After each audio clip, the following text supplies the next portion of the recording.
Hello guys. आज DG classroom में आपका स्वागत है। हमने कल से अपना एक सेशन स्टार्ट किया था परसेंटेज का, जिसका आज हम सेकंड पार्ट पढ़ने वाले हैं। कल के पार्ट में हमने जो बेसिक बातें की थी वो बस कल ही मैंने आपको बेसिक बातें बताई थी कि कैसे हम चीज़ों को सॉल्व कर सकते हैं।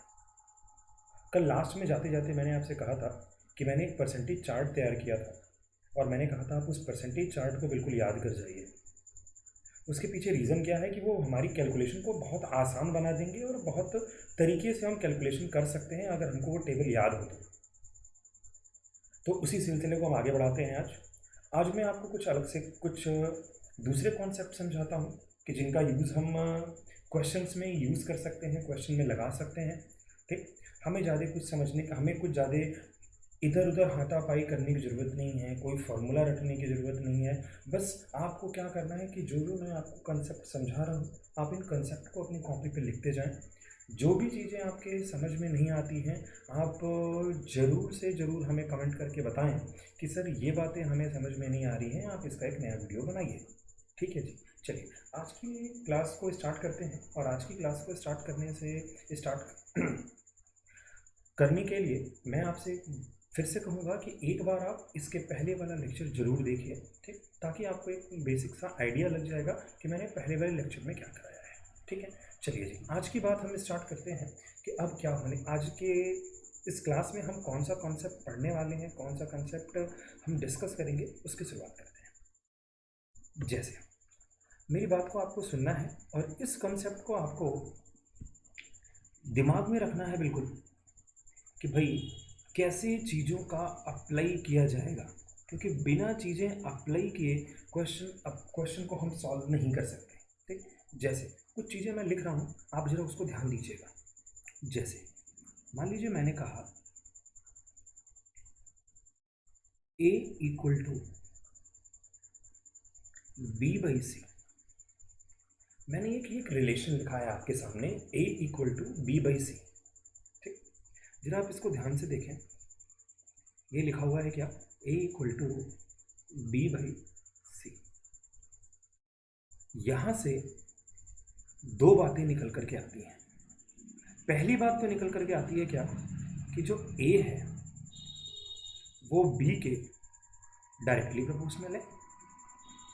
और दूसरी बात क्या निकल करके आती है कि जो a है वो c के इनवर्सली प्रोपोर्शनल है। ठीक, एक रिलेशन निकल करके क्या आता है कि a b के डायरेक्टली प्रोपोर्शनल है, जो ये वाला रिलेशन मैंने लिखा है। और एक रिलेशन निकल करके आया कि a जो है वो c के क्या है, इनवर्सली प्रोपोर्शनल है। इसको समझते हैं क्या लिखा हुआ है। डायरेक्टली प्रोपोर्शनल का मतलब ये हुआ कि जिस रेट से a बढ़ेगा उसी रेट से b बढ़ेगा, या जिस रेट से a आपका कम होगा उसी रेट से b भी आपका क्या हो जाएगा, कम हो जाएगा। मतलब क्या हुआ कि जो रेशियो a का होगा वही रेशियो किसका हो जाएगा, b का हो जाएगा। जो रेशियो a का होगा वही रेशियो किसका हो जाएगा, b का हो जाएगा। जैसे मैं आपको एक एग्जांपल समझाता हूँ। सपोज करिए आपने क्वेश्चन को सॉल्व किया, कहीं पर भी क्वेश्चन में कुछ लिखा हुआ मिला आपको कि a की जो वैल्यू है वो 5:6 अनुपात में है, 5:6 में है। अब अगर a 5:6 में होगा और a और b के बीच में डायरेक्टली प्रोपोर्शनल का साइन है, तो ये याद रखिएगा कि अगर a 5:6 के रेशियो में है तो b भी किस रेशियो में होगा, आपका 5:6 में। ठीक है, अगर a आपका 5:6 में है तो b भी आपका किस रेशियो में होगा, 5:6 में होगा। इसका मतलब हम यहाँ पर ये कह सकते हैं कि अगर दो क्वांटिटीज़ के बीच में डायरेक्टली प्रोपोर्शनल का साइन है तो यहाँ पर जो रेशियो आते हैं, जो रेशियो बन करके आते हैं वो हमेशा क्या होते हैं, आपके सेम होते हैं। जो रेशियो बन करके आते हैं वो हमेशा क्या होते हैं, आपके सेम होते हैं। दूसरी तरफ अगर हम इसकी बात करें, a inversely proportional to c का मतलब क्या हुआ कि अगर आपने a को बढ़ाया तो याद रखिएगा जो c होगा वो आपका क्या हो जाएगा, कम हो जाएगा। इनवर्स का मतलब ही यही है। मैं यहाँ पे लिख देता हूँ कि ये वाली जो वैल्यू है आपकी, ये इनवर्स रिलेशन की है, और ये वाली जो वैल्यू है आपकी वो डायरेक्टली है, वो वैल्यू क्या है आपकी, डायरेक्टली है, ठीक है ना। ए और सी के बीच में जो साइन है आपका वो कैसा है, आपका इनवर्स का है। ए और बी के बीच में जो साइन है आपका वो कैसा है, डायरेक्टली प्रोपोर्शनल का साइन। तो अगर डायरेक्टली प्रोपोर्शनल का साइन होता है तो याद रखिएगा कि जो रेशियो ए का होगा वही रेशियो किसका हो जाएगा जी, बी का हो जाएगा। जस्ट रिवर्स अगर हम इधर बात करें कि ए और सी के बीच में रेशियो इनवर्स का है, इसका मतलब वो ये क्या बताना चाहेगा कि मान लीजिए अगर ए की वैल्यू 5:6 में है, तो आप ये याद रखें कि जो सी की वैल्यू होगी वो कैसे निकालेंगे हम, तो हमें पता है कि ए और सी के बीच में साइन कौन सा है आपका, इनवर्स का है। इनवर्स का मतलब सी की वैल्यू जो होगी वो ए का इनवर्स होगी। अब ए के इनवर्स का मतलब क्या हुआ कि हमें 5 का इनवर्स लिखना पड़ेगा, और जी 5 का इनवर्स कितना होता है, 1/5, ठीक। अच्छा 6 का इनवर्स कितना होता है, तो आप बोलेंगे 1/6। तो जो सी का रेशियो आएगा वो कितना हो जाएगा, 1/5 रेशियो 1/6।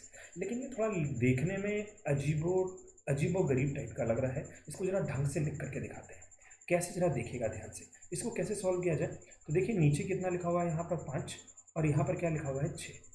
हमें इन दोनों नंबर को यहाँ से हटाना है। अगर इन दोनों नंबर को हटाना है तो याद रखिएगा इन दोनों नंबर का हमेशा क्या ले लेते हैं हम, एलसीएम। इन दोनों नंबर का क्या ले लेते हैं, एलसीएम। 5 और 6 का एलसीएम कितना आएगा जी, 30 आएगा। तो इसका मतलब ये हुआ कि हमें 30 का मल्टीप्लाई यहाँ भी करना पड़ेगा और 30 का मल्टीप्लाई यहाँ भी करना पड़ेगा। अब जरा इसको काट लें आप, तो आप बोलेंगे ये 5 6 जा कितना हो जाएगा 30, और ये 6 5 जा कितना हो जाएगा आपका 30। तो आप बोलेंगे कि जो सी का रेशियो आने वाला है वो कितना आने वाला है आपका 6:5। तो मेरे ख्याल से आपको बात समझ में आ गई होगी। यहाँ पे जो बात हमने कही है याद रखिएगा, जो ये वाला रिलेशन कह रहा है वो रिलेशन ये कह रहा है कि यहाँ पे जो रेशियो होता है वो क्या होता है आपका, इनवर्स होता है। वो क्या होता है आपका, इनवर्स होता है, ठीक। यहाँ पे जो रेशियो होता है वो क्या होता है आपका, सेम होता है, और यहाँ पर जो रेशियो होता है आपका वो क्या होता है जी, इनवर्स होता है। मेरे ख्याल से आपको बातें समझ में आई होंगी कि मैं क्या कहना चाह रहा हूँ आपसे, या आपको क्या बताना चाह रहा हूँ। तो अगर दो क्वांटिटीज़ के बीच में डायरेक्टली प्रोपोर्शनल का साइन है तो आप ये याद रखिएगा कि जो रेशियो पहली क्वांटिटी का होगा वही रेशियो दूसरी क्वांटिटी का होगा। लेकिन अगर दो क्वांटिटीज़ के बीच में इन्वर्सली प्रोपोर्शनल का साइन है तो पहली क्वांटिटी का जो रेशियो होगा उसका रिवर्स अगर आप निकाल देंगे तो वो दूसरी क्वांटिटी का रिवर्स हो जाएगा। जैसे ए का रेशियो अगर 5:6 का है तो जो सी का रेशियो होगा वो जस्ट उसका इन्वर्स हो जाएगा। इन्वर्स मैंने कैसे लिखा आपके समझ में आ गया होगा। 5 का इन्वर्स होता है 1/5, 6 का इन्वर्स होता है 1/6। 5 और 6 का एलसीएम कितना हो जाएगा 30 का दोनों साइड हमने क्या कर दिया, मल्टीप्लाई कर दिया और सॉल्व किया तो रेशियो कितना मिल गया हमें, 6:5 मिल गया। बोलिए जी, मेरी बात समझ में आ गई होगी आपके, मैं क्या बताना चाह रहा था। ठीक है, तो हमारी बातें हैं, ये जो बात मैंने आपको बताई डायरेक्टली प्रोपोर्शनल की और इनवर्स प्रोपोर्शनल की, आपको इसको दिमाग में रखना है हमेशा। ठीक, चलिए आगे देखते हैं। देखिए ये पहला कंसेप्ट मैं आपको समझाने जा रहा हूँ अभी कि प्रोडक्ट कांस्टेंट कंसेप्ट क्या होता है। क्या प्रोडक्ट कांस्टेंट कंसेप्ट क्या होता है, ठीक। तो इस चीज़ को समझने के लिए मैं आपके सामने एक एग्जांपल लेता हूँ और उस एग्जांपल के थ्रू मैं आपको समझाऊंगा कि ये क्या मैं बताना चाह रहा हूँ आपको। जैसे सपोज करिए एक क्वेश्चन आपके सामने आया है, वो क्वेश्चन क्या है वो मैं बस खाली बोलता हूँ और आप ध्यान से सुनिएगा और आप उसी लैंग्वेज में लिख लीजिएगा। मैं आपसे कहता हूं कि एक क्वेश्चन आया जिसमें ये लिखा हुआ मिला कि A inversely proportional to B. Question में लिखा हुआ है कि ए जो है वो बी के इनवर्सली प्रोपोर्शनल है।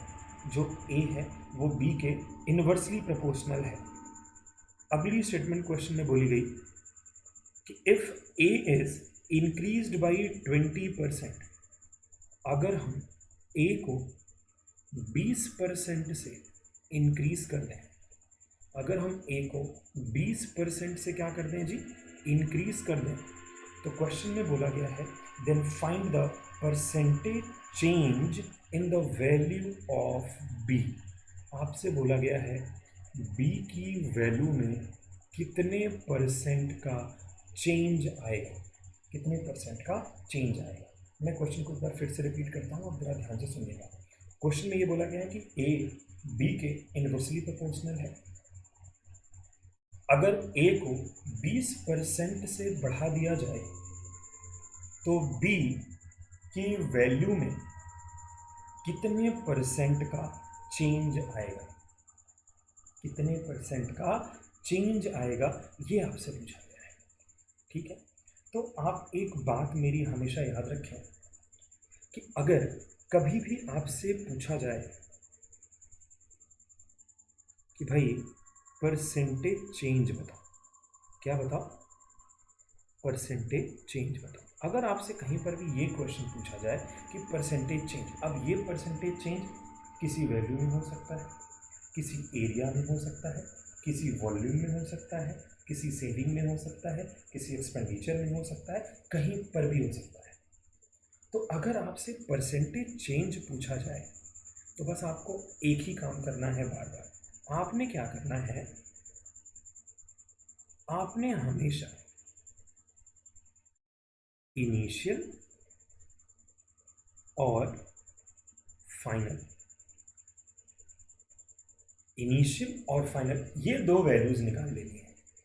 बार बार यही काम करेंगे, जब भी आपसे परसेंटेज चेंज पूछा जाएगा तो हम यही काम करेंगे बार बार। क्या, हम दो वैल्यूज निकालेंगे, एक निकालेंगे इनिशियल वैल्यू और एक निकालेंगे क्या, फाइनल वैल्यू।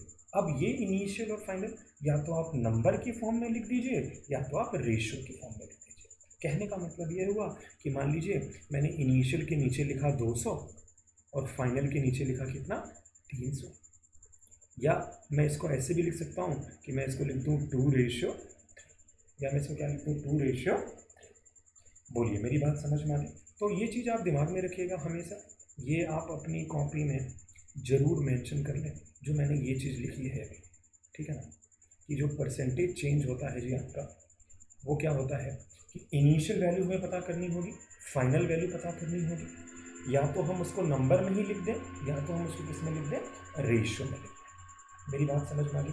जहाँ जहाँ आपसे परसेंटेज चेंज पूछा जाएगा, याद रखिएगा, जहाँ जहाँ आपसे क्या पूछा जाएगा, परसेंटेज चेंज पूछा जाएगा, आप ये याद रखें हमेशा वहाँ पर हमें क्या करना होगा, इनिशियल वैल्यू निकालनी पड़ेगी और फाइनल वैल्यू निकालनी पड़ेगी। ठीक है, इसको मैं ज़रा रफ कर दूँगा।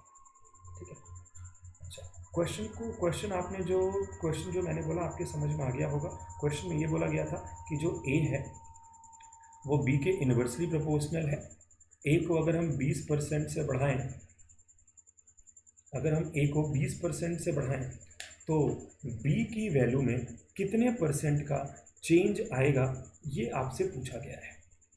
ठीक है, चलिए अब जरा देखते हैं जो मैंने आपको समझाया उसके ऊपर बात करते हैं।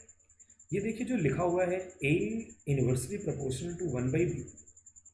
तो जब हम क्लास 9th और 10th में थे तो हम फिजिक्स में पढ़े हुए हैं कि अगर कोई भी क्वांटिटीज़ के बीच में ये साइन बना होता है तो इस साइन को कैसे हटाया जाता है।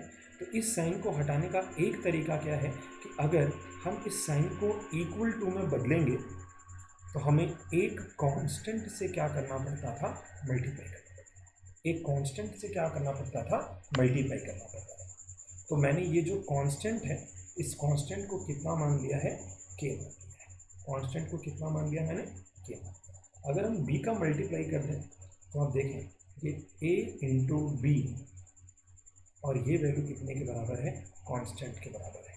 ये जो मैंने ऊपर हेडिंग लिखी हुई है ना, प्रोडक्ट कांस्टेंट, जी सर वो यही बात मैंने लिखी हुई है। प्रोडक्ट कांस्टेंट इक्वल, जो प्रोडक्ट का कांस्टेंट मतलब कि अगर हम दो वैल्यूज़ का मल्टीप्लाई करें और अगर वो वैल्यू कांस्टेंट आ जाए तो वहाँ पर हम इस कंसेप्ट का यूज़ करेंगे। वहाँ पर हम किसका कंसेप्ट का यूज़ करेंगे, इस कंसेप्ट का यूज़ करेंगे। ठीक, अब जरा अपने क्वेश्चन पर आते हैं। आपसे बोला गया कि ए को 20% से बढ़ा दें। अच्छा एक बात बताइए, 20% की फ्रैक्शन वैल्यू कितनी हो जाएगी, 1/5। इंक्रीज बोला गया है तो मैंने लास्ट लेक्चर में आपको समझाया था, आप यहाँ पे प्लस लिख लीजिए क्योंकि वैल्यू बढ़ेगी।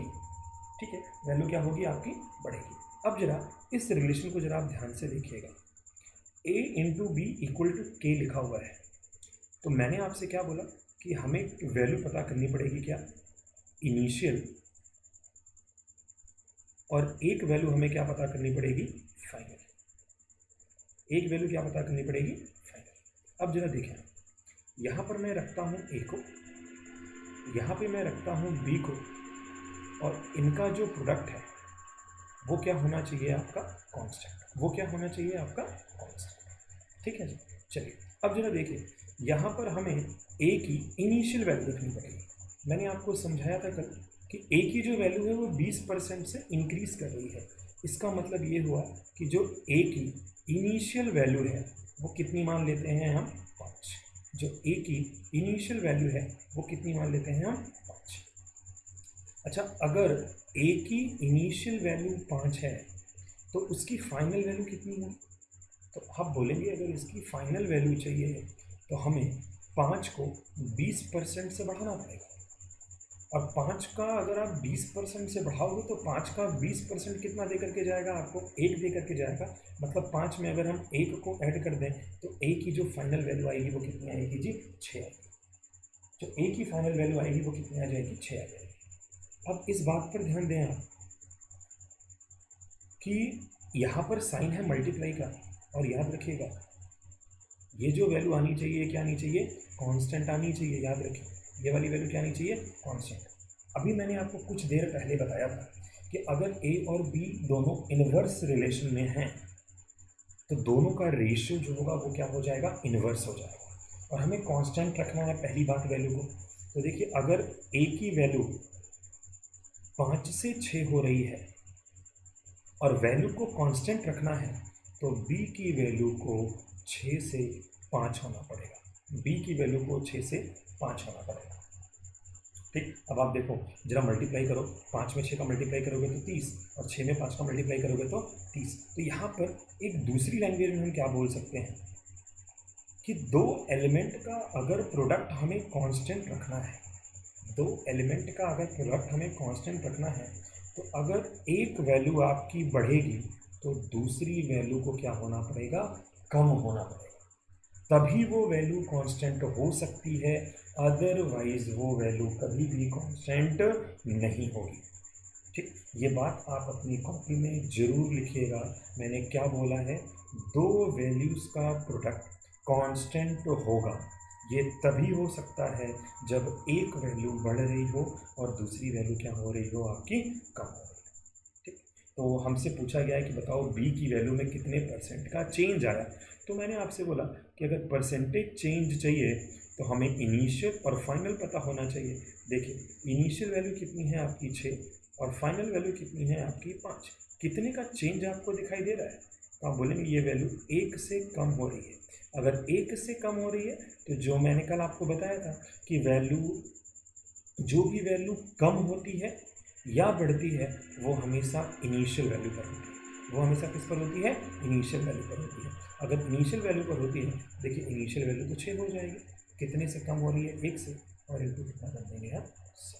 इसका मतलब हमारा जो आंसर आ जाएगा वो कितना आ जाएगा जी, 16.66%।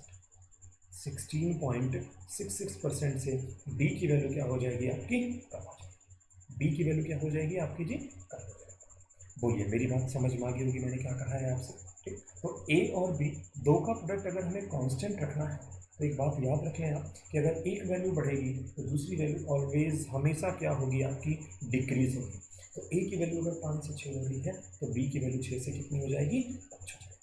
बात मेरी समझ में आ गई होगी आपको कि मैंने क्या कहना चाहा है या आपको क्या बताना चाहा है। बाकी जो हमने अभी लिखा है 6 से 5, ये मैंने कल वाला ही प्रोसेस किया हुआ है कि इनिशियल वैल्यू अगर 6 है, फाइनल वैल्यू अगर 5 है तो 6 से 5 एक की कमी आई, एक की जो भी कमी आएगी वो हमेशा किस पर होगी, इनिशियल पर होगी। तो कंपेरिजन हमेशा इनिशियल से करते हैं, इसलिए हमने 6 को नीचे लिखा है, ऊपर 1 रखा है और इंटू कितना कर दिया है, 100 कर दिया है। इंटू कितना कर दिया है जी, 100 कर दिया है।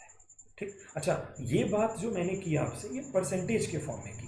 एक क्वेश्चन में आपको एक एग्जांपल में आपको वैल्यूज पे लेकर के दिखाता हूँ, एक एग्जांपल में आपको किस पे लेकर दिखाता हूँ, वैल्यूज पे लेकर दिखाता हूँ। जैसे एक चैप्टर आप पढ़ते हो स्पीड डिस्टेंस टाइम, एक चैप्टर आप पढ़ते हो कौन सा, स्पीड डिस्टेंस, और क्या पढ़ते हो आप, टाइम। अगर स्पीड डिस्टेंस टाइम की बात की जाए, ठीक है, तो स्पीड डिस्टेंस टाइम में आप क्या करते हो, देखना जरा, समझना मेरी बात को, मैं क्या कहना चाह रहा हूँ। हमें पता है कि speed into time equal to distance होता है। हमें पता है speed into time equal to क्या होता है, आपका डिस्टेंस होता है। सपोज करिए कोई क्वेश्चन आपने पढ़ा जिसमें ये लिखा गया कि दिल्ली से लेकर के कानपुर, क्या क्या बोला मैंने, दिल्ली टू कानपुर, दिल्ली से कानपुर के बीच का जो डिस्टेंस है जी वो है 300 किलोमीटर। वो कितने का है? 300 किलोमीटर का। इस 300 किलोमीटर को कवर करने के लिए एक पर्सन है जो पहले 50 किलोमीटर पर आवर की स्पीड से जाता है। अगर वो 50 किलोमीटर पर आवर की स्पीड से जाता है तो आप बताइए उस पर्सन को कितने घंटे लगेंगे 300 किलोमीटर को कवर करने में? 6 घंटे लगेंगे। बोलिए, ये तो होगा ना कि अगर इस पर्सन की जो स्पीड है वो 50 किलोमीटर पर आवर हो जाए और उसको 300 किलोमीटर अगर कवर करना है तो ऑब्वियस सी बात है टाइम कितना लगेगा? 6 घंटे, तभी 300 किलोमीटर कवर कर पाएगा। अच्छा, अब पर्सन ने क्या किया, उसे अभी भी दिल्ली से लेकर कानपुर ही जाना है, तो डिस्टेंस तो अभी भी कितना रहेगा आपका? 300 किलोमीटर का ही रहेगा। लेकिन इस बार पर्सन ने क्या किया ना, अपनी स्पीड को कर दिया 60 किलोमीटर पर आवर। इस बार पर्सन ने क्या किया, अपनी स्पीड कितना कर दिया? 60 किलोमीटर पर आवर। तो आप मुझे बताइए टाइम कितना लग जाएगा जी? 5 घंटे लग जाएगा कि नहीं लग जाएगा? ठीक है ना, टाइम कितना लग जाएगा आपको? 5 घंटे लग जाएगा। तो आप जरा एक बात ध्यान से देखें, ये जो डिस्टेंस वाली वैल्यू है, ये जो डिस्टेंस वाली वैल्यू है, ये तो आपकी कांस्टेंट ही रही, लेकिन ये कांस्टेंट कब है? देखिए, स्पीड तो बढ़ी, नो डाउट स्पीड तो बढ़ी, लेकिन जो आपका टाइम है वो क्या हो गया है? कम हो गया है। मैं आपको यही समझाना चाह रहा हूँ कि अगर दो एलिमेंट का प्रोडक्ट अगर कांस्टेंट है तो अगर एक वैल्यू आपकी बढ़ेगी तो दूसरी वैल्यू ऑलवेज कितनी होगी आपकी? कम होनी होगी। दूसरी वैल्यू ऑलवेज क्या हो जाएगी आपकी? कम होगी। ठीक, तभी वो वैल्यू कांस्टेंट हो सकती है, अदरवाइज वो वैल्यू कभी भी कांस्टेंट नहीं होगी। ठीक, तो अगर आपसे पूछा जाए कि भाई बताओ स्पीड कितने परसेंट से बढ़ी, ठीक, तो आप बोलेंगे देखो पहले स्पीड 50 थी अब 60 होगी, मतलब यहाँ पर वैल्यू कितनी बढ़ी है? 10, और ये 10 कितने पे बढ़ी? 50 पे बढ़ी। तो आप बोलेंगे 50 तो नीचे आ गया, 10 ऊपर आ गया, और इनटू कितना हो गया आपका? तो देखिए आप एक जीरो से जीरो कट गया, 5 से कट गया तो कितना हो जाएगा आपका? 20। इसका मतलब आप बोलेंगे कि जो स्पीड है वो 20% से क्या हो गई है आपकी? इंक्रीज हो गई है। अच्छा, अगर स्पीड 20% से इंक्रीज हुई है, डिस्टेंस को कांस्टेंट रखना है, तो आप ऐसा मत कह दीजिएगा कि जो टाइम होगा वो 20% से कम होना चाहिए। यही गलती होती है एग्ज़ाम में, याद रखिएगा। ठीक, यही गलती होती है एग्ज़ाम में। ठीक, याद रखिएगा क्या, दो का प्रोडक्ट कांस्टेंट है, नो डाउट, एक वैल्यू बढ़ेगी तो एक वैल्यू कम होगी, ये तो ठीक है, लेकिन परसेंटेज में ऐसा नहीं बोल सकते आप कि स्पीड अगर 20% से बढ़ी है तो टाइम 20% से कम होगा। नहीं जी, क्यों नहीं बोल सकते? जरा आप देखें, पहले अगर आप टाइम की बात करें तो पहले टाइम कितना था जी? 6 था। अब टाइम कितना है जी? 5 है। इसका मतलब जो टाइम कम हुआ है वो कितने से कम हुआ है? 1 से कम हुआ है। लेकिन इस बार जो कम हुआ है उसमें कंपैरिजन किससे होगा जी? 6 से होगा। तो आप बोलेंगे इस बार ये वैल्यू 6 हो जाएगी, ये 1 हो जाएगा, और इंटू कितना हो जाएगा? 100 हो जाएगा। इसका मतलब जो आपका टाइम होगा वो 16.66% से क्या हो जाएगा? डिक्रीज हो जाएगा। 16.66% से क्या हो जाएगा जी? डिक्रीज हो जाएगा। ठीक, ये सबसे बेस्ट एग्जाम्पल है इस कंसेप्ट का कि अगर हमें डिस्टेंस को कांस्टेंट रखना है तो अगर स्पीड बढ़ेगी तो टाइम कम होगा, टाइम बढ़ेगा तो स्पीड कम होगी। कैसे चेंज कैसे आएगा? तो चेंज के लिए मैंने आपसे हमेशा बोला, हमेशा इनिशियल वैल्यू पर फोकस करना है। जो भी वैल्यू घटती है या बढ़ती है वो हमेशा किस पर होती है? इनिशियल वैल्यू पर होती है। जो भी चेंज आएगा, जैसे मैंने ऊपर 10 लिखा नीचे 50 लिखा, क्यों? क्योंकि 50 इनिशियल वैल्यू थी और बढ़ी कितनी? 10। तो जो वैल्यू कंपैरिजन में की जाती है वैल्यू डिनोमिनेटर में, जो वैल्यू बढ़ी या घटी वो हमेशा न्यूमरेटर में, और इंटू 100 क्यों किया? क्योंकि मुझे परसेंटेज चाहिए। टाइम की बात करें, देखिए 6 से 5 लिखा हुआ है, वैल्यू घट रही है, कितने से घट रही है? 1 से। किसके कंपैरिजन में? 6 के कंपैरिजन में, इसलिए 6 नीचे गया, 1 ऊपर आया, इंटू 100 किया और सॉल्व कर दिया, कितना हो गया? 16.66%। ठीक, बाकी मैं आपको अभी एग्जाम्पल में जब हम अभी क्वेश्चंस करेंगे तो मैं आपको इसका एक पूरा का पूरा एक्सप्लेनेशन और कि हम इसका यूज़ कैसे करेंगे वहाँ पर, वो आपको और बेस्ट तरीके से पता चल जाएगा। ठीक है जी, चलिए आगे देखते हैं आगे के कंसेप्ट में क्या है। अगला कंसेप्ट क्या है जरा देखिए, अभी आपने क्या पढ़ा कि जो प्रोडक्ट होना चाहिए वो कांस्टेंट होना चाहिए। अब मैंने क्या बोला कि प्रोडक्ट जो होना चाहिए वो क्या होना चाहिए? चेंज होना चाहिए। कहने का मतलब क्या हुआ, जरा सुनिएगा। इस बार मैं आपसे कह रहा हूं कि a इंटू बी का अगर आप मल्टीप्लाई करेंगे तो ये कांस्टेंट नहीं होना चाहिए, ये क्या होना चाहिए आपका? चेंज आना चाहिए। ये क्या आना चाहिए आपका? चेंज आना चाहिए। ठीक, क्या कहने का मतलब है, एग्जाम्पल समझाते हैं। सपोज करिए क्वेश्चन पढ़ा आपने और बोला गया कि कोई रेक्टेंगल होगा, उस रेक्टेंगल की लेंथ को क्या करना है,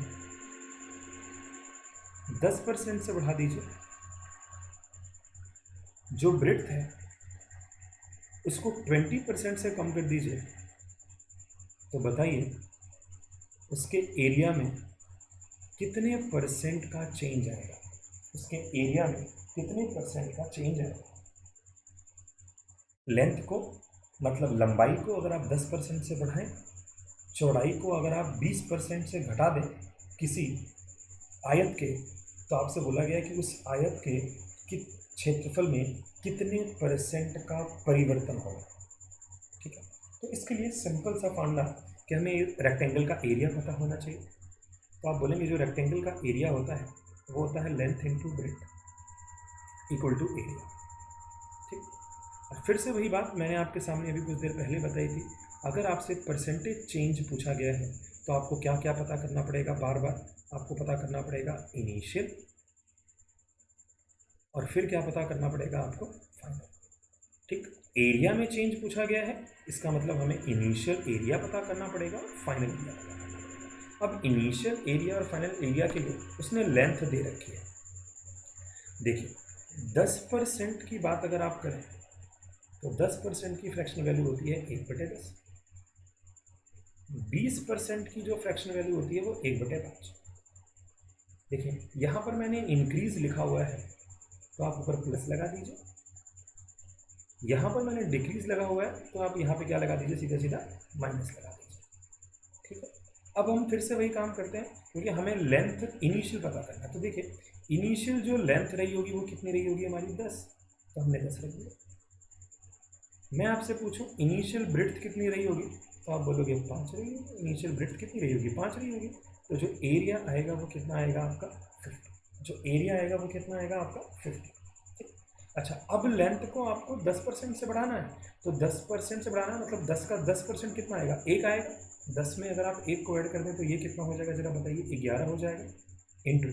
और यहाँ पर इस वैल्यू को याद रखिएगा, कम करना है आप, अगर कम करना है तो 5 में से आप 1 कम कर दीजिए, 5 में से 1 कम कर दीजिए, कितना हो जाएगा जी, 4 हो जाएगा। और 11 4 से कितना हो जाएगा, 44। मेरी बातें समझ में आ रही हैं आपको? अगर 10% की बात आप कर रहे हैं तो 10% की सीधे सीधे फ्रैक्शन वैल्यू लिखा करिए। अगर इंक्रीज लिखा हुआ है डिनोमिनेटर वाली वैल्यू को उठा करके सीधा सीधा न्यूमिनेटर में ऐड करिए, डिक्रीज लिखा हुआ है डिनोमिनेटर वाली वैल्यू को न्यूमिनेटर में कर दीजिए, उठा करके माइनस कर दीजिए। अब आप देखिए एरिया में चेंज आपसे पूछा गया है, तो आप देखें इनिशियल एरिया कितना दिखाई दे रहा है आपको 50, फाइनल एरिया कितना दिखाई दे रहा है आपको 44। मतलब एरिया इस बार क्या हो गया है, कम हुआ। कितने से कम हुआ है, 6 से कम हुआ है। कितने पर कम हुआ है, तो आप बोलेंगे कंपैरिजन तो हमेशा 50 से ही होगा, क्योंकि इनिशियल वैल्यू है। कितने से कम हुआ है, 6, और इंटू कितना हो गया आपका 50 से सॉल्व कर लीजिए तो कितनी बार में चला जाएगा, ये 2 बार में, और 6 2 से कितना हो जाएगा आपका 12%। इसका मतलब जो एरिया होगा वो 12% से क्या हो जाएगा आपका, डिक्रीज हो जाएगा।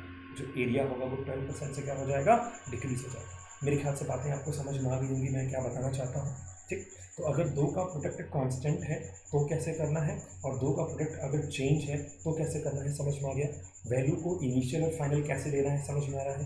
इनिशियल वैल्यू ऑलवेज डिनोमिनेटर वाली वैल्यू होगी, फाइनल वैल्यू ऑलवेज अगर वैल्यू इंक्रीज हो रही है तो डिनोमिनेटर ऐड होगा, अगर वैल्यू डिक्रीज हो रही है तो डिनोमिनेटर में से क्या हो जाएगा, वो माइनस हो जाएगा। मेरे ख्याल से बातें समझ में आ गई होंगी।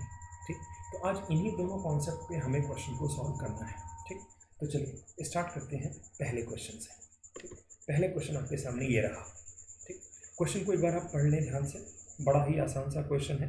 ठीक, क्वेश्चन में बोला गया है the price of petrol is increased by 28.56%, by how much percent a car owner should reduce his consumption of petrol so that there is no extra expenditure। Petrol की कीमत में 28.56% की वृद्धि हुई है, लेकिन कार मालिक को अपने पेट्रोल की खपत को कितना परसेंट कम करना चाहिए ताकि कोई अतिरिक्त व्यय न हो। आपके पास 4 ऑप्शन दिए गए हैं और इनमें से आपको बताना है कौन सा ऑप्शन सही होगा। ठीक, तो क्वेश्चन को करने से पहले कुछ बातें आप इस क्वेश्चन की जान लें। यहाँ पे प्राइस, कंजम्पशन और एक्सपेंडिचर की बात हो रही है। ठीक, तो एक बात समझें आप, प्राइस इनटू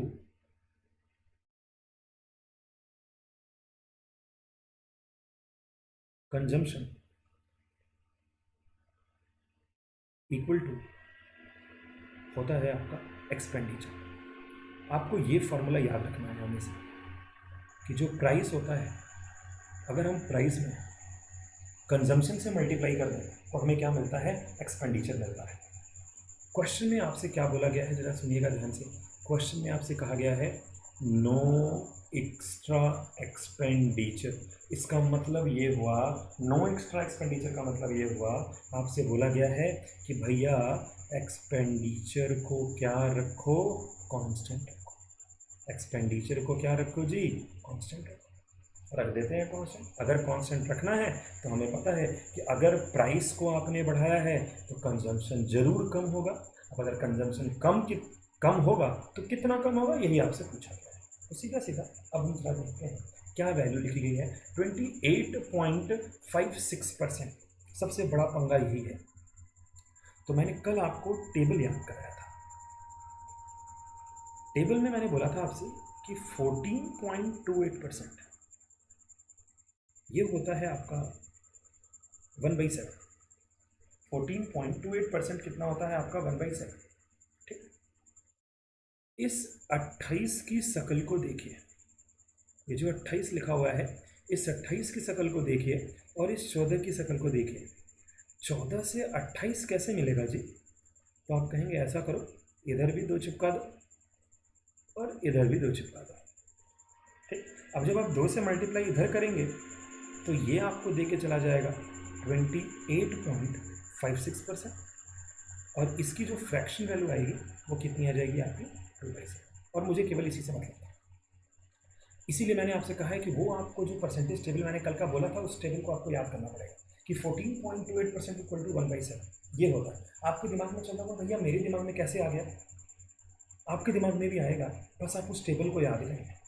28 जब मैंने देखा तुरंत मेरे दिमाग में चला कि 14.28% की वैल्यू मुझे पता है कि वो 1/7 होती है, और 14 में 2 का मल्टीप्लाई करने पर वो 28 मिलेगा। ठीक, ये वैल्यूज आपको धीरे धीरे भी आ जाएंगी। आपको मैं इतना प्रेफर कर, इतना इसमें इतना क्वेश्चंस मैं आपको करा दूंगा कि आप देख करके बता दोगे कि ये फ्रैक्शन वैल्यू इसकी होगी। ठीक है, तो मेरे ख्याल से आपको बात समझ में आ गई होगी। 1/7 होता है 14.28%, मैंने दोनों साइड 2 से मल्टीप्लाई कर दिया तो 28.56% हो गया। अब उसने बोला है इंक्रीज, जैसे ही मुझे इंक्रीज दिखाई दिया मैं सीधे सीधे ऊपर क्या चिपका देता हूँ, प्लस। जैसे ही इंक्रीज दिखाई दिया क्या चिपका देता हूँ, प्लस। तो बोलता है कि पेट्रोल की जो प्राइस है उसको बढ़ाया है। इसका मतलब पहले पेट्रोल की जो इनिशियल प्राइस थी वो बताइए जरा कितनी रही होगी, तो आप बोलेंगे 7 रही होगी। जो पेट्रोल की इनिशियल प्राइस रही होगी वो कितनी रही होगी जी, 7 रही होगी। अब इनिशियल प्राइस 7 थी, अब 7 को इतने परसेंट से बढ़ा दो, इसका मतलब 7 का इतना परसेंट निकालना पड़ेगा। और आपको पता है कि 7 का इतना परसेंट कितना आएगा जी, 2 आएगा। मतलब 7 को 2 से आप बढ़ा दीजिए, 7 को आप 2 से बढ़ाएंगे तो कितना हो जाएगा, 9 हो जाएगा। 7 को 2 से बढ़ाएंगे तो वो कितना हो जाएगा, 9 हो जाएगा। इसका मतलब ये आप रख रहे हो इनिशियल वैल्यू और ये रख रहे हो आप फाइनल वैल्यू। अब आप मुझे बताइए, अगर 2 का प्रोडक्ट कांस्टेंट रखना है तो आप क्या करेंगे। अभी मैंने आपको समझाया था कि अगर 2 का प्रोडक्ट कांस्टेंट रखना है तो अगर एक वैल्यू बढ़ रही होगी तो दूसरी वैल्यू को क्या करना पड़ेगा, कम करना पड़ेगा। इसका मतलब जो कंजम्पशन होगा वो 9 से कितना हो जाएगा जी, 7 हो जाएगा। बोलिए आपको ये बात मेरी समझ में आ गई, 9 से कितना हो जाएगा, 7। कभी तभी तो कांस्टेंट होगा। 7 9 जा 62, 9 7 जा 62। तो आपसे बोला गया बताओ कंजम्पशन में कितने की कमी आ गई, तो आप बोलेंगे कंजम्पशन 9 था 7 हो गया। इसका मतलब कितने से घट गया जी, 2 से घट गया। कितने से घट गया, 2 से। और 2 कितने पे घटा, 9 पे। तो आप बोलेंगे 9 इनिशियल वैल्यू, 2 की कमी आई और इंटू कितना हो जाएगा, 7। अच्छा जी, अब बहुत सारे स्टूडेंट ऐसे होंगे जो इसको सॉल्व करेंगे। ठीक है, इसको क्या करेंगे, सॉल्व करेंगे। जी ऐसा काम नहीं करना है आपको। जो परसेंटेज टेबल है इसीलिए मैंने आपको लिखवाया था, याद करें आप। 1/9 होता है 11.11%। 1/9 कितना होता है आपका, 11.11%। यही होता है। अगर हम इंटू 100 कर दें तो भाई ये वही हो जाएगा ना। अगर हम इसमें कितने से मल्टीप्लाई कर दें, 100 से मल्टीप्लाई कर दें, 11.1% हो जाएगा। लेकिन यहाँ पे 11.11 नहीं, इसमें किसने से मल्टीप्लाई करना है आपको, 2 से मल्टीप्लाई करना है। अगर आप 2 से इसमें मल्टीप्लाई कर दें तो बताएं ये 22.22% हो जाएगा कि नहीं हो जाएगा। 1/9 अगर 11.11% है तो 2/9 कितना हो जाएगा आपका 22.22%। तो आप बोलेंगे कौन सा ऑप्शन सही होने वाला है जी हमारा, बी ऑप्शन। कौन सा ऑप्शन सही हो जाएगा हमारा, बी ऑप्शन। क्लियर होगी बात मेरे ख्याल से, ठीक। तो 9 से 7 हो रहा है, 9 से 7 का मतलब कितने से वैल्यू कम हो रही है, 2 से वैल्यू कम हो रही है। 2 से कम होने का मतलब ये हुआ कि अगर इनिशियल वैल्यू 9 थी तो जो चेंज हुआ है वो 2 का चेंज हुआ है और इंटू कितना हुआ है, 100 हुआ है। अब मैंने 22.22% डायरेक्ट कैसे लिख दिया, क्योंकि मेरे दिमाग में चल रहा था 1/9 कितना होता है 11.11%, तो 2/9 कितना हो जाएगा 22.22%। आपको भी ऐसे ही काम करना है, याद रखिए, ठीक है। तो मेरे ख्याल से आई होप ये समझ में आ गया होगा कि मैंने कैसे सॉल्व किया, क्योंकि ऐसे ही मैंने एग्जाम्पल आपको पीछे करा दिया है, ठीक है। चलिए आगे बढ़ते हैं। अगला क्वेश्चन बिल्कुल सेम फॉर्मेट है, थोड़ा सा चेंज किया है, बस खाली परसेंटेज वैल्यूज़ को मैंने थोड़ा, जो परसेंटेज वैल्यू मैंने दे रखी है आपको वो थोड़ी सी टिपिकल की है। मैंने बोला कि एक पर्सन है increases his consumption of sugar by 42.84% because the price of sugar is reduced by x%, find x। आगे लिखा गया कि एक्सपेंडिचर जो है वो क्या होना चाहिए, कांस्टेंट होना चाहिए। ऐसी परसेंटेज वैल्यू ज़्यादातर जो होती है वो बैंक के एग्जाम में पूछी जाती है, ठीक। तो अगर बैंक के एग्जाम में पूछी जाती है तो सारा का सारा खेल केवल इस परसेंटेज वैल्यू का है कि आपको परसेंटेज वैल्यू पता है कि नहीं पता है। अगर आपने इसको निकाल लिया तो क्वेश्चन बहुत आसानी से सॉल्व हो जाएगा। फिर से वही बात है, यहाँ पे कंजम्पशन, प्राइस और उसकी बात है, तो हमें पता है कि प्राइस और इनटू कंजम्पशन ये हमें क्या दे करके जाएगा, एक्सपेंडिचर। और क्वेश्चन में ऑलरेडी बोला गया है कि ये वैल्यू क्या रखनी है हमें, कांस्टेंट, और ये वाली वैल्यू भी क्या रखनी है हमें, कांस्टेंट। ये हमें बोला गया है कि ये वाली वैल्यू क्या होनी चाहिए आपकी, कांस्टेंट होनी चाहिए। चलिए जरा इसकी बात करते हैं, क्या लिखा हुआ है 42.84% का, ये क्या लफड़ा है, ठीक। फिर से जरा आप अपना दिमाग दौड़ाइएगा। मैं आपसे कहूँ 14.28% इक्वल टू 1/7। 14.28% इक्वल टू कितना होता है, 1/7।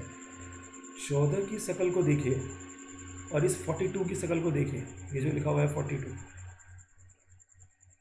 अगर मैं यहाँ पे 3 से मल्टीप्लाई कर दूँ, दोनों साइड कितने से मल्टीप्लाई कर दूँ, 3 से मल्टीप्लाई कर दूँ, तो जैसे ही आप 3 से मल्टीप्लाई करोगे ना आपको ये मिल जाएगा 42.84%, और इसकी फ्रैक्शन वैल्यू आपको कितनी मिल जाएगी जी, 3/7।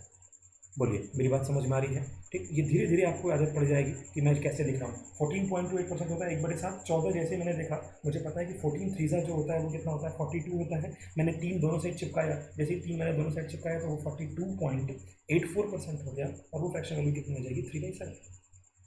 और इस बार कुछ करना नहीं है, इस बार आपसे बोला गया है फिर से इंक्रीज़ के लिए, जैसे उसने इंक्रीज़ बोला मैंने यहाँ पे प्लस चिपका दिया।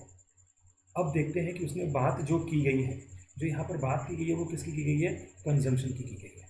इसका मतलब अगर हम बात करें तो इनिशियल कंजम्पशन जो होगा हमारा वो कितना रहा होगा, 7। जो इनिशियल कंजम्पशन रहा होगा वो कितना रहा होगा, 7। और अब जो कंजम्पशन होगा वो कितना हो गया होगा, 10।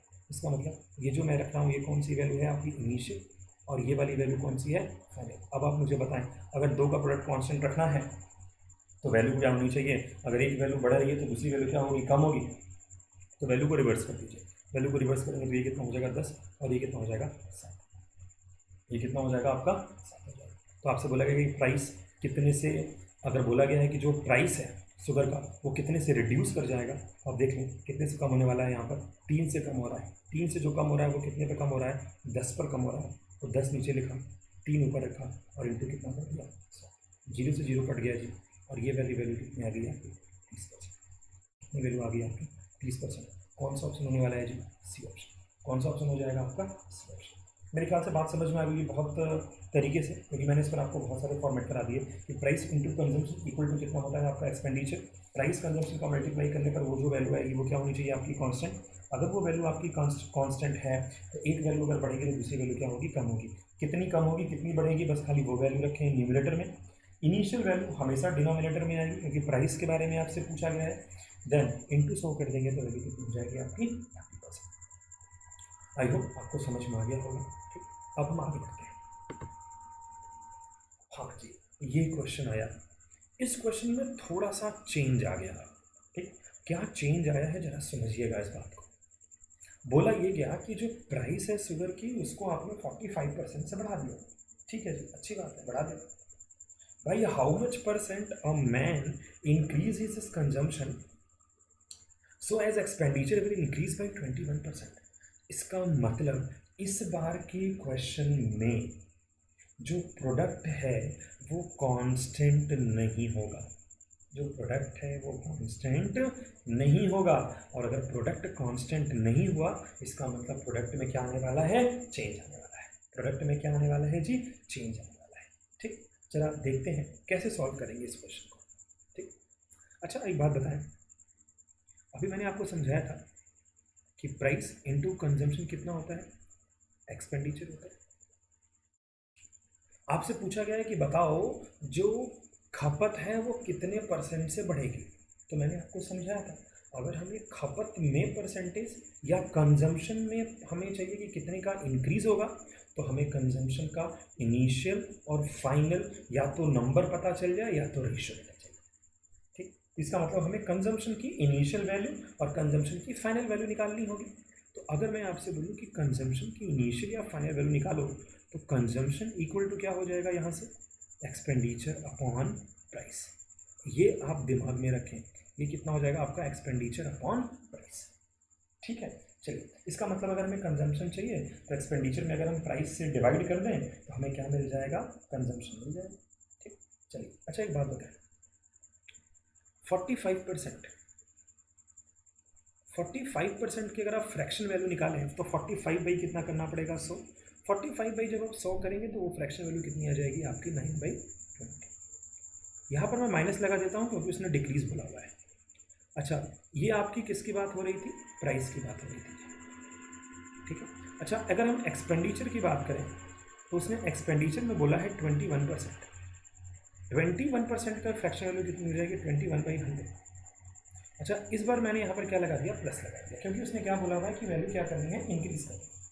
ठीक है, इसका मतलब हमें क्या चाहिए, इनिशियल और फाइनल वैल्यू चाहिए कंजम्पशन की। तो अब जरा देखिए कैसे लिखा जाए इस चीज़। तो मैं क्या करता हूँ, यहाँ पे रखता हूँ इनिशियल और यहाँ पे रखता हूँ फाइनल। अच्छा अगर मैं आपसे बोलूँ कि एक्सपेंडिचर के इनिशियल और फाइनल का रेशियो लिखा जाए, तो आप बोलेंगे इनिशियल एक्सपेंडिचर कितना रहा होगा, 100 रुपये। ठीक, तो फाइनल एक्सपेंडिचर कितना हो गया होगा आपका, 121, क्योंकि 100 में 121 को ऐड कर दो तो कितना हो जाएगा, 121 हो जाएगा। नहीं, ये तो कर लेते ठीक है। अच्छा अगर मैं आपसे बोलूँ प्राइस बताना जरा कितना हो जाएगा, तो आप बोलोगे इनिशियल जो प्राइस थी वो कितनी रही होगी, 20 रही होगी। और 20 को अगर 45% से कम करोगे तो 20 का 45% कितना आएगा, 9 आएगा। 20 में से 9 को अगर आप माइनस कर दें तो ये कितना आ जाएगा आपका, 11 हो जाएगा। तो ये प्राइस का रेशियो हो जाएगा। अगर आप नंबर में लिखेंगे तो 100 से 121 लिखेंगे, और अब इसको कितना लिखेंगे, 20 से 11 लिखेंगे। अच्छा एक बात बताइए, ये तो हो गया आपका प्राइस और एक्सपेंडिचर। अगर हमें कंजम्पशन चाहिए तो मैंने अभी आपके सामने क्या लिखा हुआ है कि एक्सपेंडिचर में आप प्राइस से डिवाइड करिए, सीधा सीधा कंजम्पशन आएगा। अच्छा इनिशियल की बात करें तो अगर आप 20 में 100 से डिवाइड करेंगे तो कितना आ जाएगा जी, 5 आ जाएगा सीधा से, नहीं आ जाएगा 5। और अगर आप 11 में डिवीजन करेंगे 121 का तो ये कितना दे के जाएगा, 11 दे करके जाएगा। इसका मतलब जो कंजम्पशन का रेशियो था जी वो कितना आ गया जी, 5 से 11 आ गया कि नहीं आ गया। यही तो मुझे चाहिए था कि इनिशियल कंजम्पशन और फाइनल कंजम्पशन कितना होगा। कंजम्पशन के लिए मैंने क्या किया हुआ है, एक्सपेंडिचर अपॉन प्राइस किया हुआ है। एक्सपेंडिचर का रेशियो मैंने कैसे लिखा आपको समझ में आ गया, 100 रुपये एक्सपेंडिचर पहले था, 21 रुपये बढ़ गया तो 121 हो गया। प्राइस की बात करेंगे तो पहले प्राइस 20 रुपये था, अगर उसको 45% से कम करेंगे तो 20 का 45% कितना आ जाएगा, 9। 20 को 9 से कम करेंगे तो कितना आ जाएगा, 11। अगर हमें कंजम्पशन चाहिए तो एक्सपेंडिचर अपॉन प्राइस, 20 में 100 से डिवीजन करेंगे 5 और 5 इधर कितना हो जाएगा, 11 में डिवीजन करेंगे सबके साथ कितना आ जाएगा, 11। कंजम्पशन कितने से कम हो रहा है, 5 से 11 हो रहा है जी। कितना बढ़ रहा है, तो अगर आप बोलेंगे तो कंजम्पशन कितना बढ़ रहा है, 6 बढ़ रहा है। अगर कंजम्पशन 6 बढ़ रहा है तो 6 रखेंगे, कितने बढ़ रहा है, 5 पर, और इंटू कितना करना पड़ेगा, 5 से अगर कट कर लें आप तो ये कितना हो जाएगा, 20। और 6 में 2 का मल्टीप्लाई कितना दिखे जाएगा आपको, 120। इसका मतलब कौन सा ऑप्शन हो जाएगा आपका जी, सी ऑप्शन। कौन सा ऑप्शन हो जाएगा जी, सी ऑप्शन। और ये बड़ा ही बहुत ही बेस्ट क्वेश्चन है, चाहे वो बैंकिंग का एग्ज़ाम हो, चाहे वो एसएससी का एग्ज़ाम हो, चाहे वो रेलवे का एग्ज़ाम हो। ठीक, ऐसे क्वेश्चंस बहुत बार पूछे गए हैं एग्ज़ाम में कि आप ऐसे बताएं, या तो एक्सपेंडिचर देता है, कंजम्पशन देता है, प्राइस का रेशियो पूछता है, कुछ भी पूछा जा सकता है। तो आप इस फॉर्मेट को दिमाग में रखें कि कैसे सॉल्व करना है इस चीज़ को। अगर आपको ऐसे दिमाग में रखना है तो आप इस चीज़ को जरूर यूज़ करें कि मैंने आपको क्या बताया। अगर हमें कंजम्पशन चाहिए तो एक्सपेंडिचर अपॉन प्राइस करिए और क्वेश्चन को सॉल्व करिए। ठीक है, चलिए आगे बढ़ते हैं। आई होप आपको ये समझ में आ गया होगा। हाँ जी, ये क्वेश्चन बड़ा ही इंपॉर्टेंट क्वेश्चन है। ये क्वेश्चन पहले SBI PO के पेपर में पूछा गया, फिर इसको CGL SSC CGL के मेंस एग्जामिनेशन में पूछा गया, फिर इसको रेलवे के एग्जामिनेशन में पूछा गया। बस चेंज क्या किया गया, SSC ने तो पूरा का पूरा वही क्वेश्चन पूछ दिया जो बैंक में पूछा गया था, रेलवे ने खाली कुछ वैल्यू चेंज करके इस क्वेश्चन को पूछा है। चलिए जरा क्वेश्चन पढ़ते हैं। क्वेश्चन में कोई भी दम नहीं है, तुरंत का तुरंत ये क्वेश्चन सॉल्व हो जाएगा। अब जरा देखें, बोला है कि the pressure of definite mass of a gas is directly proportional to the temperature. Directly proportional का मैंने आपको मतलब बता रखा है। प्रेशर को मैं P से डिनोट करता हूँ। बोला है वो डायरेक्टली प्रोपोर्शनल है किसके, टेम्परेचर के। पहली कंडीशन उसने बोली कि जो प्रेशर है वो टेम्परेचर के क्या है, डायरेक्टली प्रोपोर्शनल है। और यही जो प्रेशर है वो इन्वर्सली प्रोपोर्शनल है किसके जी, वॉल्यूम के।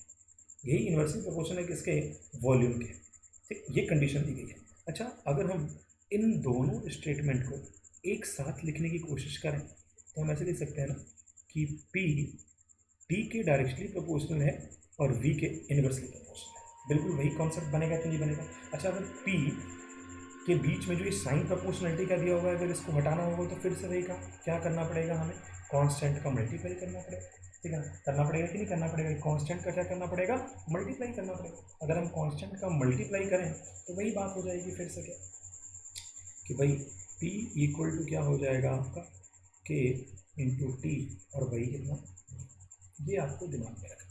P इक्वल टू कितना हो जाएगा, K into T upon V। ठीक है, तो P की वैल्यू जो होगी वो T अपॉन में कितनी हो जाएगी, V हो जाएगी। इसका मतलब आपसे जो क्वेश्चन में बोला गया, क्वेश्चन पढ़ते हैं। क्वेश्चन में बोलता है कि जो टेम्परेचर है अगर आप उसको 40% से बढ़ा दो और जो वॉल्यूम है अगर उसको आप 20% से बढ़ा दो तो बताओ प्रेशर कितने से इंक्रीज कर जाएगा। फिर से प्रेशर की बात की गई। मैंने बोला है हमेशा जिसके बारे में आपसे पूछता है ना, खाली दिमाग उसके ऊपर दौड़ाइए। जैसे उसने पूछा है प्रेशर के बारे में, अगर प्रेशर के बारे में पूछा है तो आपको प्रेशर का रेशियो चाहिए, इनिशियल और फाइनल। प्रेशर कैसे पता चलेगा, तो प्रेशर को पता करने के लिए उसने ये रिलेशन दिया था कि अगर हम टेम्परेचर में वॉल्यूम से डिवाइड करें तो हमें प्रेशर मिल जाएगा। इसका मतलब सीधा सीधा क्या है, यहाँ पे हमें रखना है इनिशियल, यहाँ पे रखना है हमें फाइनल। ठीक है जी, चलिए टेम्परेचर की बात अगर करते हैं तो टेम्परेचर को 40% से बोला है इंक्रीज करने के लिए। आप मुझे बताएं 40% की फ्रैक्शन वैल्यू कितनी हो जाएगी, आप बोलेंगे 2/5। ठीक, बढ़ना है इसलिए मैंने प्लस लगा दिया। अच्छा, 20% की जो फ्रैक्शन वैल्यू होगी वो कितनी हो जाएगी, 1/5। इस बार इसको क्या करना है, घटाना है। ठीक, तो ये वाली बात तो जो उसने की है वो किसकी कर रखी है, टाइम की कर रखी है, और ये वाली जो बात है वो किसकी कर रखी है, वॉल्यूम की कर रखी है। तो फटाफट खाली वैल्यू उसको रख देते हैं उठा करके। ठीक है ना, कि हम क्वेश्चन को कैसे लगाएंगे। ठीक, अब जरा देखते हैं। अगर हम बात करें कि इनिशियल वैल्यू कितनी थी टेम्परेचर की, तो आप बोलेंगे इनिशियल वैल्यू जो टेम्परेचर की थी वो तो थी भैया 5, तो फाइनल वैल्यू बताइए कितनी हो जाएगी, 7, क्योंकि 2 बढ़ गई। वॉल्यूम की बात करें तो ये कितना हो जाएगा, 5, और ये 1 से कम हो गया तो ये कितना हो जाएगा, 4। ठीक, अब मुझे बताइए अगर हमको प्रेशर चाहिए तो डिवीज़न करना पड़ेगा कि नहीं करना पड़ेगा। अगर डिवीज़न करना पड़ेगा तो आप बोलेंगे कि देखो 5 में 5 का डिवीज़न होगा तो 1 आ जाएगा। यहाँ पे जब डिवीज़न होगा तो ये कितना आ जाएगा, 7/4 आ जाएगा। कितना आ जाएगा, 7/4 आ जाएगा। 1:7/4। अच्छा, इसको सॉल्व करने का तरीका क्या है, इसको भी 1 लिख लेते हैं। 1 और 4 एलसीएम कितना आ जाएगा, 4। दोनों साइड किससे मल्टीप्लाई कर देते हैं, 4 से। तो देखिए 4 से 4 तो कट गया, तो यहाँ पे जो रेशियो बन करके आएगा वो कितना बन करके आएगा आपका, 4:7। वो कितना बन करके आएगा आपका, 4:7। इसका मतलब वैल्यू कितने से बढ़ रही है, 3 से। 3 से बढ़ रही है किस पर, 4 पर, और इंटू कितना हो जाएगा, 4 से काटेंगे तो 25। 25 इंटू 3, इसका मतलब जो प्रेशर होगा वो कितने से बढ़ जाएगा आपका, 75% से। कितने से बढ़ जाएगा जी, 75%। बोलिए मेरी बात समझ में आ गई कि बिल्कुल सेम क्वेश्चन है जैसा भी आपने पीछे किया है कि टेम्परेचर पता था, टेम्परेचर की वैल्यू दे रखी थी, वॉल्यूम की वैल्यू दे रखी थी, प्रेशर पूछता है कितना बढ़ेगा कितना कम होगा, तो हमने टेम्परेचर का रेशियो फटाफट लिख लिया इनिशियल फाइनल, वॉल्यूम का रेशियो लिख लिया सीधे सीधे सीधे, प्रेशर चाहिए टेम्परेचर में वॉल्यूम से डिवाइड कर लिया, सीधे सीधे रेशियो आ गया कितना, 4:7। 4 से 7 का मतलब कितना हो गया, 4 से 7 का मतलब हो गया कि वैल्यू 3 से बढ़ गई। अगर वो वैल्यू 3 से बढ़ गई इसका मतलब कितना हो जाएगा 3/4 और इंटू कितना 100। 3 कहाँ से लिखा? क्योंकि वैल्यू बढ़ रही है। 4 नीचे क्यों लिखा? क्योंकि 4 इनिशियल वैल्यू है इसकी, और इंटू कितना कर दिया हमने 100। तो सॉल्व किया, यहाँ पर वैल्यू कितनी आ जाएगी आपकी 75% आ जाएगी। ठीक, अच्छा इस क्वेश्चन को एक और तरीके से सॉल्व किया जा सकता है। एक थोड़ा छोटा सा कॉमन सेंस आप लगाएंगे तो ये क्वेश्चन तुरंत का तुरंत सॉल्व हो जाएगा। ठीक, बहुत टाइम नहीं लगेगा इस क्वेश्चन को सॉल्व करने में, खाली क्वेश्चन को पढ़ा और क्वेश्चन खत्म हो जाएगा। ठीक, क्वेश्चन को जरा आप ध्यान से पढ़ें कि जो रिलेशन बोला गया है कि जो टेम्परेचर है, टेम्परेचर को हमें कितने परसेंट से बढ़ाना है? 40% से बढ़ाना है। अच्छा, अगर टेम्परेचर को आपको 40% से बढ़ाना है तो अभी आपने जब रिलेशन लिखा था तो आप रिलेशन कैसे लिखे थे? आपने बोला था कि जो प्रेशर होगा, जो आपने प्रेशर बोला है कि जो प्रेशर है वो टेम्परेचर के क्या है आपका डायरेक्टली प्रोपोर्शनल है। वो टेम्परेचर के क्या है आपका डायरेक्टली प्रोपोर्शनल। अगर वो डायरेक्टली प्रोपोर्शनल है तो आप मुझे बताओ प्रेशर जो है आपका वो टेम्परेचर के डायरेक्टली प्रोपोर्शनल है। इसका मतलब दोनों के बीच में जो साइन है वो डायरेक्टली का है। तो अगर ये बढ़ेगा तो ये भी बढ़ेगा। तो अगर टेम्परेचर 40% से आपने बढ़ा दिया तो एक बात तो कंफर्म है कि प्रेशर भी 40% से तो ज़्यादा ही होगा।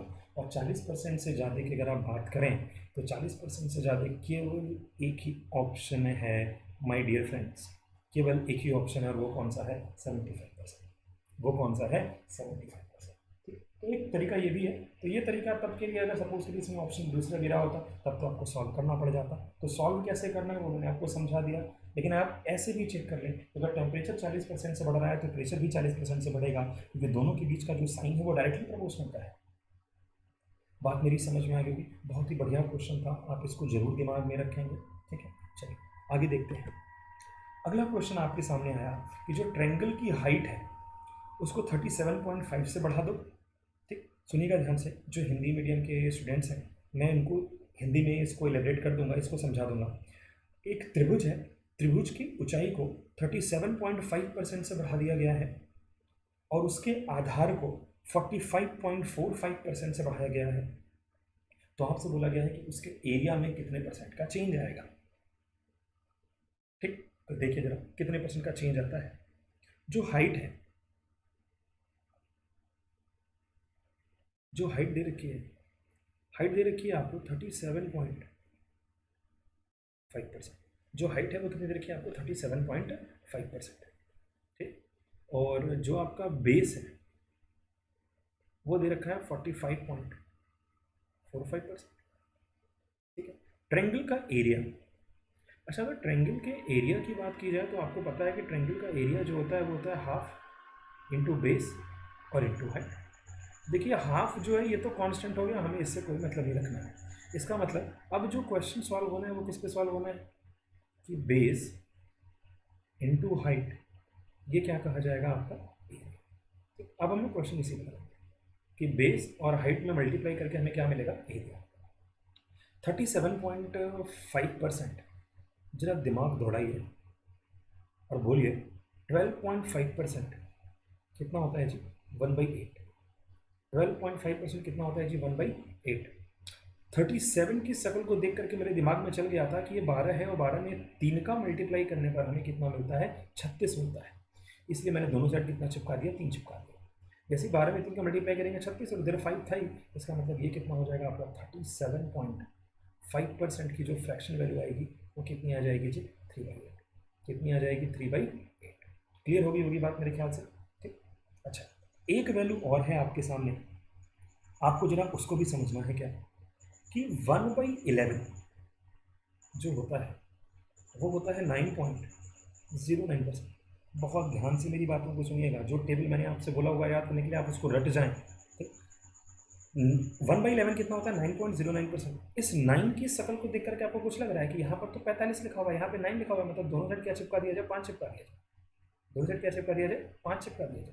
इसका मतलब ये हो जाएगा 5/11 और ये हो जाएगा 45.45%। ये कितना हो जाएगा आपका? 45.45%।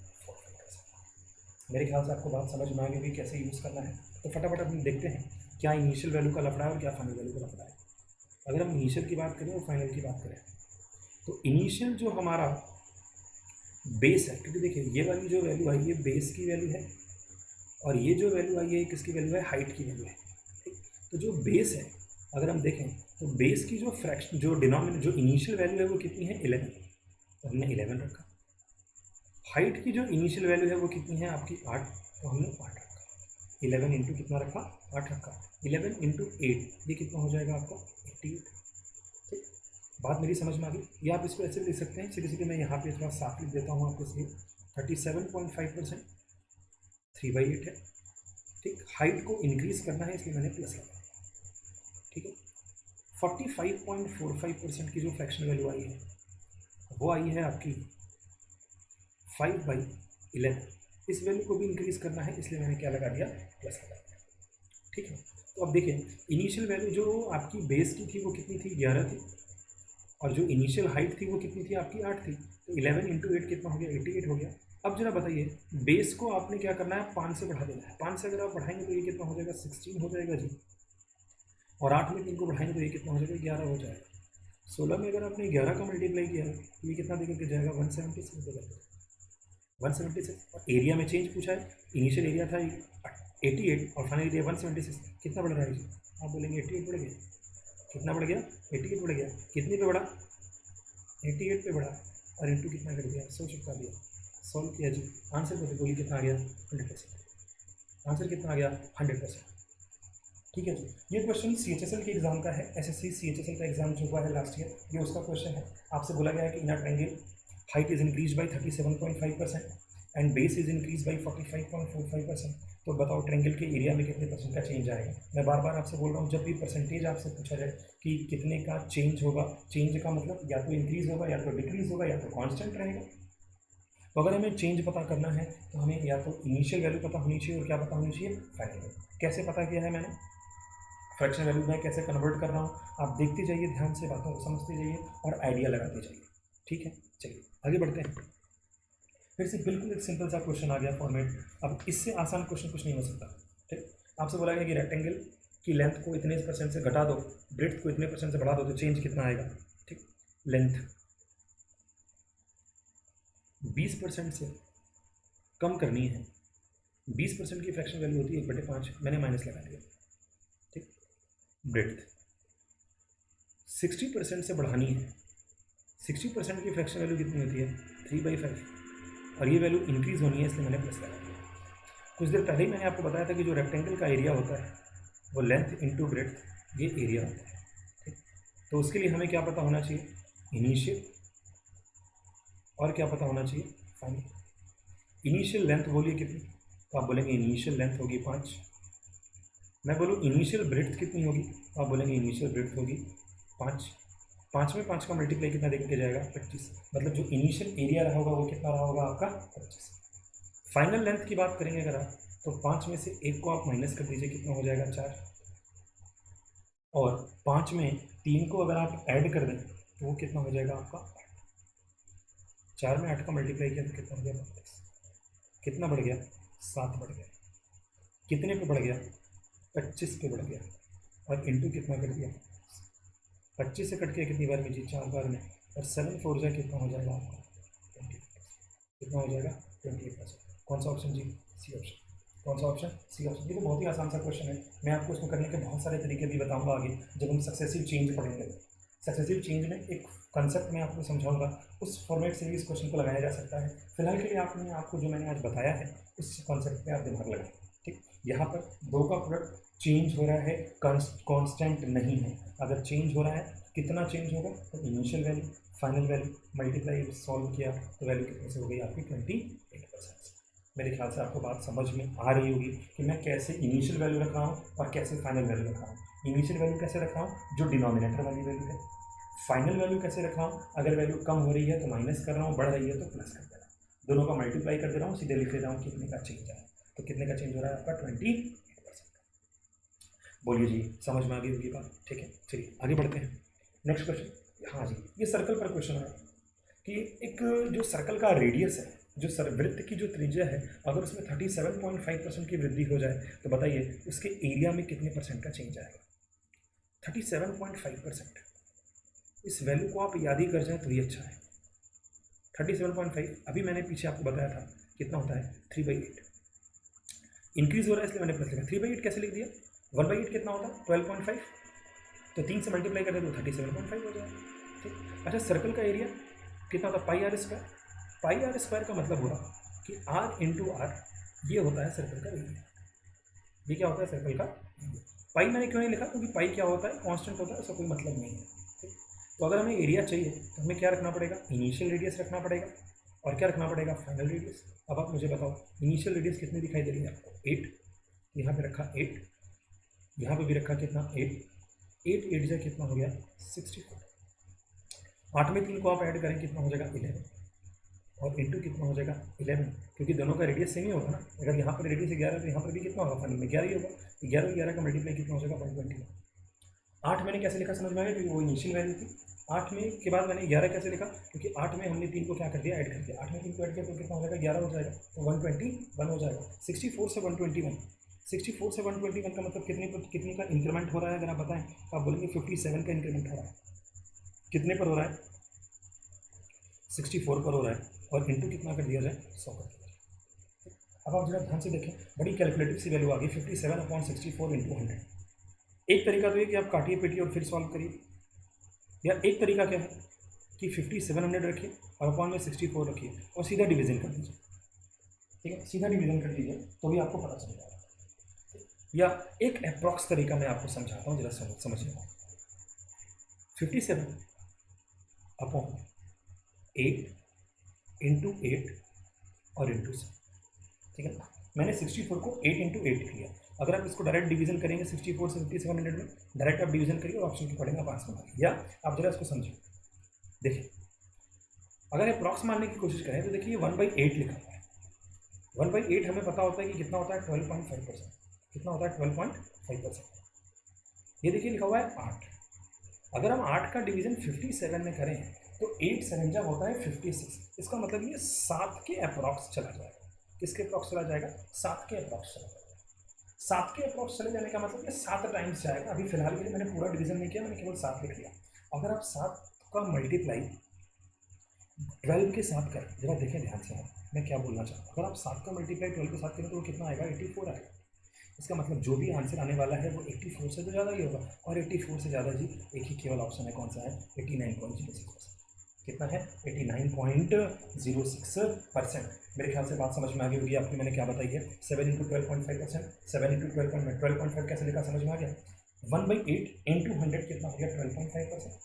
और 8 का डिवीजन मैंने 57 में किया तो वो कितना देके चला गया मुझे 7 देके चला गया। ठीक, 7 मतलब समथिंग कुछ आएगा, लेकिन मैंने केवल 7 लिया और मल्टीप्लाई किया तो वो कितना देके चला गया हमें 84 देके चला गया। अब 84% का मतलब ये हुआ कि जो भी वैल्यू आएगी वो 84% से तो क्या आएगी ज़्यादा ही आएगी। अब ज़्यादा आएगी तो वो कितनी आएगी 89.06%।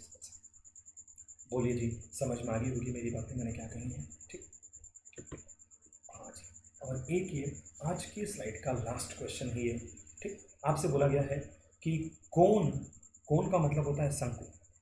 शंकु का रेडियस और हाइट अगर बढ़ा दिया जाए तो उसके वॉल्यूम में कितने का चेंज आएगा। अच्छा, वॉल्यूम कितना होता है कोण का, आप बोलोगे 1/3 पाई आर स्क्वायर एच। ठीक, 1/3 और पाई ये तो कांस्टेंट हो गए। इसका मतलब हमें काम किस पे करना है आर स्क्वायर इंटू एच पे। ठीक, क्योंकि यही इसको क्या बताएगा, हमें वॉल्यूम बताएगा। ये में क्या बताएगा वॉल्यूम बताएगा। तो फिर से वही काम इनिशियल और क्या पता करना पड़ेगा। हाँ फटाफट बता, जो रेडियस है 60%, 60% का मतलब 3/5 और ये वैल्यू क्या करनी है बढ़ानी है। अच्छा, जो आपकी हाइट है वो कितनी है 25%, 25% का मतलब कितना हो जाएगा 1/4 और ये भी क्या करनी है बढ़ानी है।